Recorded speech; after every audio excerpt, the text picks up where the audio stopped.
Hello everyone! Magandang good morning, good afternoon, good evening po sa ating lahat. Alright, so kamusta po kayo? We are here again to share the Word of God at samahan niyo po ako sa pagbabasa. Okay, this episode is nasa Mark chapter 6 na po tayo. Okay, at ating pamagat, nakita niyo po dyan kanina, na walang sekretong hindi nabubunyag. Alright, naniniwala po ba kayo? Please comment down below at ngayon ay tatalakayin natin yung about this verse. Okay?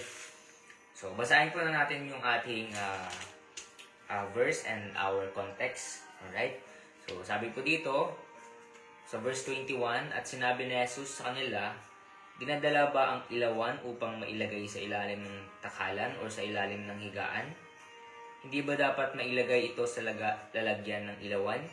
Verse 22, sapagkat walang anumang nakatago ang hindi mahahayag, ni ang nangyari sa lihim, sa halip ito ay maibubunyag. Verse 20, ang sinumang may mga tainga upang makinig, hayaan siyang makinig. Okay, so tingnan mo natin dito sa verse 22. Ang sabi po dito, okay, verse 24, at sinabi niya sa kanila, mag-ingat kayo kung ano ang inyong pinapakinggan. Sa panukat ng inyong ipinapangsukat ay susukatin kayo. At sa inyo na mga nakikinig, ito ay idadagdag sa inyo, sapagkat siya na mayroon mabibigyan pa, ngunit siya na wala, kahit ang nasa kanya ay kukunin sa kanya. Okay. So makita po natin dito sa verse 23 or 22, sapagkat walang anumang nakatago ang hindi mahayag, ni ang mangyayari sa lihim, sa halip ito ay maibubunyag. Okay, mas madami po tayong sikreto sa buhay po natin na ito ay napakasama. Okay, ito ay hindi natin ito sometimes sinasadya or sinasadya man natin. Pero ito pa rin po ay isang sin or isa po itong kasalanan kahit na hindi natin sinasadya or sinasadya po natin. Kaya this verse, okay, na nasa Bible na po, na kapag tayo po ay merong sekreto, masama ito na sekreto, time will come, ito po ay maibubunyag. Like for example, sa government po ay merong mga mga corruption or corrupt, okay? I mean, madaming nagnanakaw, ganyan, etc. because of the money. Okay? So, after a year, after nilang, kunyari, nakaupo na sila, tapos, alam nila mag-business, hindi wala silang alam sa mga batas. Tapos, ang may nangyari na anything. After nila tumakbo doon sa politics or politiko, okay, so, sila ay mahanap nila or may sila makitang sin or maling gawain nung sila ay nakaupo. Okay? So, may mga kilala po tayo na mga nasa politiko, dati na nakaupo, tapos ngayon ay nasa kulungan. Kasi nga, totoo po yung nasa Bible. Ang Diyos, alam niya po yung lahat ng ating ginagawa, lahat ng ating mga kasalanan. Okay? At time will come, ang Diyos ay magpapatunay na, okay, meron kang ginawang kasalanan or ito ay naihahayag. Kaya kung ikaw, kapatid, kailangan natin aminin sa Panginoon na tayo ay isang makasalanan. Okay? Sabi sa Romans chapter 3, okay, verse 23, for all have sinned and come short of the glory of God. Ang sabi po doon na lahat ng mga makasalanan ay hindi makaabot sa kalutian ng Panginoon. Yun lang ba yung mga may sekreto na may makasalanan? Hindi po, lahat po tayo. Bakit? Kasi simula nung tayo sa ipupunan pa lang tayo ng ating ina, ay tayo po ay makasalanan na. Bakit? Kasi si Satan tsaka si Eva or si Eva at Adan, si Satan hindi. So si Eva at tsaka Adan ay nagkaroon sila ng kasalanan. At ating generation po ay tayo po ay nadamay. Kaya tayo po ay isang makasalanan. At bakit tayo ay isang makasalanan? Okay? Sabi ko kanina, because of Adam and Eve. Alright? At hanggang ngayon, nakagawa pa tayo ng kasalanan. Kaya anong mangyayari sa atin sa future? Kapag tayo po ay namatay, saan po tayo mapupunta? Okay, sa impyerno. Sabi sa Romans chapter 6 verse 23, ang kabayaran ng kasalanan ay kamatayan. Kapag tayo pa nakagawa ng kasalanan, sa impyerno po ang ating punta. Paano natin malalaman na mayroong impyerno? Andun po yung sa Revelation chapter 21 verse 8. Baka hindi nyo alam, kahit maliit na kasalanan po yan, kasalanan pa rin yan. Malaki pa rin yan sa mata ng Panginoon. At sabi sa last, lahat ng mga sinungaling ay part or mapupunta sa impyerno. Ikaw kapatid, nakapagsinungaling na po ba tayo? Kung oo, possible na mapunta ka sa impyerno. Kung hindi, possible pa rin. Kasi kahit hindi tayo nakapagsinungaling, posible, no? Pero hindi ko kailangan mag-judge. Kasi sabi, okay, dito, okay, sa verse 23, ang sino mang may mga tainga upang makinig, hayaan siyang makinig. Okay?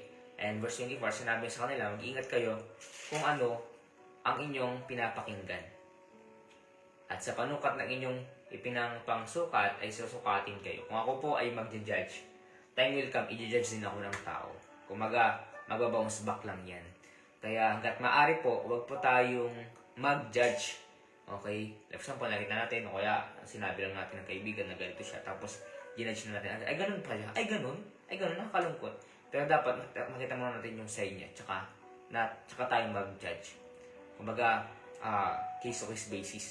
Titingnan natin yung ginawa niya or bakit niya nagawa yun. So, huwag muna tayong mag-judge. Bakit? Kasi mag-bounce back po yan. Mas madaming tayong ginajudge, mas malaki yung mag-bounce back. Parang sa bola din lang po yan. Kapag malakas yung ating hagis, malakas yung pagbalik sa atin. So, hanggat maaari, huwag po tayong mag-judge. Okay? Do not judge others. Pero, okay? Sabi dito, at sa inyo na mga nakikinig, ito ay dadagdag sa inyo. Sapagkat siya na mayroon ay mabibigyan pa, ngunit siya na wala, kahit ang nasa kanya ay kukunin sa kanya. Okay. So, this time, okay, yung last verse natin, na, syempre, pag pinagkatiwalaan tayo, okay, ng malaki, dadagdagan pa. Kung hindi na, hindi na. So, meron lang tayo papasok yung kanina. Okay? So, sabi nyo na baka out of context ako. Pero, gusto ko po kasi ipasok dito yung salvation. Na yung kanina, kapag tayo ay isang makasalanan, napunta po tayo sa impyerno, tayo po ay mapupunta, tayo po ay mapupunta sa impyerno kapag tayo pinakagawa ng kasalanan. Bakit out of context ka, kuya? So, hindi na di bali yun. So, yes, may standard tayo, may context tayo na sinusunod. Pero gusto kasi nating ipasok yung salvation. Bakit? Kasi madaming hindi pa ligtas. Okay? So, kung tayo, okay, nakapag-judge tayo, kasalanan na po yun. Kung tayo ay may tinatagong sekreto na ito ay kasalanan, time will come, may ihahayag po yan. At ang Diyos, kapag yung kasalanan na yun, ang kanyang parusa ay kamatayan, which is yung impyerno. Madami po tayong kasalanan na ating nagagawa. At ang masakit doon, sa impyerno po tayo mapupunta. Ako nung nalaman ko po yun, napakasakit para sa akin. Na sa impyerno pala ako mapupunta at hindi pala doon sa langit. But praise the Lord, na ako po ay siniran ng aking papa. Okay? Blessing kasi andyan si papa na meron palang daan para tayo po maligtas sa impyerno. Sa impyerno, merong una hindi namamatay, napakainit. Kung dito ng solusyon natin, kailangan natin mag-electric fan, mag-aircon para lumamig. Pero sa impyerno, wala na po. At kami po we are concerned. Kasi kung ako, pupunta ako sa langit, makaliligtas ako sa impyerno, paano yung mga ibang tao? Kaya kung ikaw kapatid, nakagawa ka ng kasalanan, okay, kailangan nating magpasabit sa Panginoon. Para tayo makaligtas sa impyerno, sabi sa Romans, okay, or sa John 14:6, Jesus said unto him, I am the way, the truth, and the life. No man cometh and the Father but by me. Ang Diyos lang po yung daan para tayo po ay maligtas sa impyerno. Wala na po. Romans chapter 10 verse 9 to 10. Kailangan natin magpakumbaba. If you confess our sin with the heart, okay, tayo ay nagpakumbaba, nakita ng Panginoon yung ating puso, tinanggap natin siya bilang Panginoon tagapagligtas, tayo po ay maliligtas sa impyerno. We have a prayer, na itong prayer na to, hindi to yung paraan, or hindi to yung, yung paraan. Okay, this is the prayer.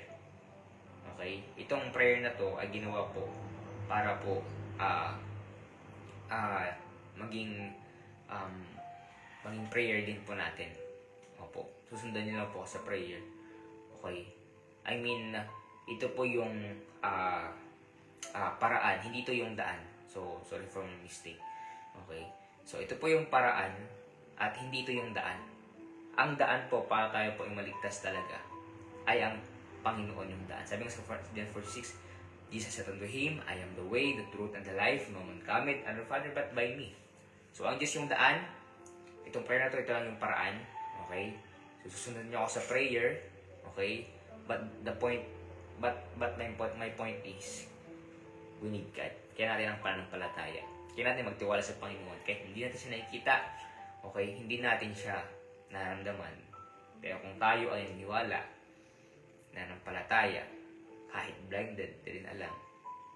Kahit parang nagtataka, totoo kayo sinasabi ni Kuya Mark. Ang suggest ko sa'yo, ang suggest ko po sa inyo, mas maganda na lang na maniwala kaysa hindi. Bakit po? Kasi kapag hindi po kayo naniwala, walang mawawala po sa inyo. Kaso ang problema, paano pag naniwala? Walang nawala sa inyo, pero punta naman sa impyerno. Kapag naniwala naman po kayo, wala namang nawala sa inyo. Kapag naniwala kayo tapos hindi totoo, wala namang nawala. Pero, my point is, paano kapag totoo?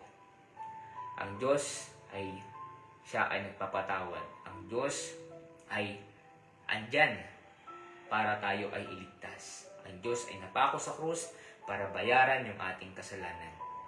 Kaya, ano pang hinihintay pa natin? Actually, itong kaligtasan, ito po yung gift na walang bayad. Minsan kasi kapag may gift na ibibigay, parang exchange gift lang. Okay, pero ito, libre talaga, walang bayad.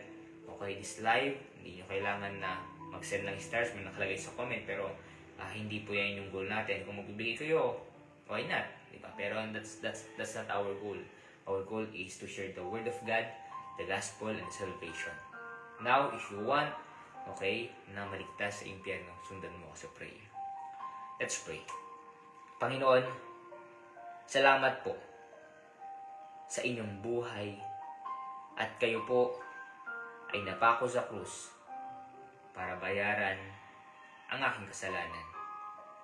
Ako po ay nagpapakumbaba at humihingi ng tawad sa aking mga kasalanan.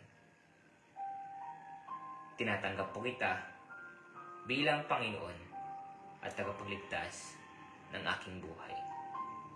Pumasok po kayo sa aking buhay at papasukin niyo po ako sa inyong kaharian. Ito po ang aking dalangin sa pangalan ni Jesus. Amen. Meron pa akong last verse na sabihin ko dito. Kapag tayo po ay nagkaroon ng Panginoon, totoong tinanggap pa ng Panginoon, kasi minsan talagang sabi nila, Panginoon naman ako, hindi naman ako ng Panginoon kung hindi ako sa church, pero hindi po.